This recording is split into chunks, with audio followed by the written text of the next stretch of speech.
படம் எழுதுறது ஈஸின்னு சொல்ல மாட்டேன், எழுதிடலாம், டைரக்டும் பண்ணிடலாம். பட் தலைவர் மாதிரி ஒருத்தர் இருக்கும்போது அது ரொம்ப கேர்ஃபுல்லாக பண்ண வேண்டியதாக இருக்குது.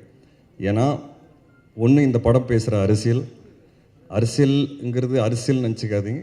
படம் பேசுகிற கருத்து அது வந்து ரொம்ப ரொம்ப பேலன்ஸ்டாக, ரொம்ப ரொம்ப கரெக்டாக, யாருக்கும் புண்படுத்தாமல் அதை வந்து வெளியே கொண்டு வரணும். அது வந்து ஒரு மிகப்பெரிய சேலஞ்ச். ரெண்டாவது வந்து ரஜினி சார் அது பண்ண போகிறாருங்கிறது அது அடுத்த சேலஞ்ச். ஸோ ஒரு டாக்டராகவும் அவங்களுக்கு ப்ரெஷர் இருந்திருக்கு, ஒரு டைரக்டராகவும் அவங்களுக்கு ப்ரெஷர் இருந்திருக்கு, அவங்கள ப்ரூவ் பண்ணணுங்கிற ஒரு ப்ரெஷரும் பயங்கரமாக இருந்திருக்கு. அண்ட் இவ்வளோ பெரிய கூட்டத்தை வந்து மேய்ச்சி அவங்க வந்து இந்த விஷயத்தை கொண்டு வரணும் ஸ்க்ரீன்லங்கிறது I think hats off to her. I really want to appreciate her efforts. நான் நிறைய டார்ச்சர் பண்ணுவேன், நிறைய கேள்வி கேட்பேன். பட் ஒரு நாள் கூட சலிக்காமல் எனக்கு வந்து கரெக்ட்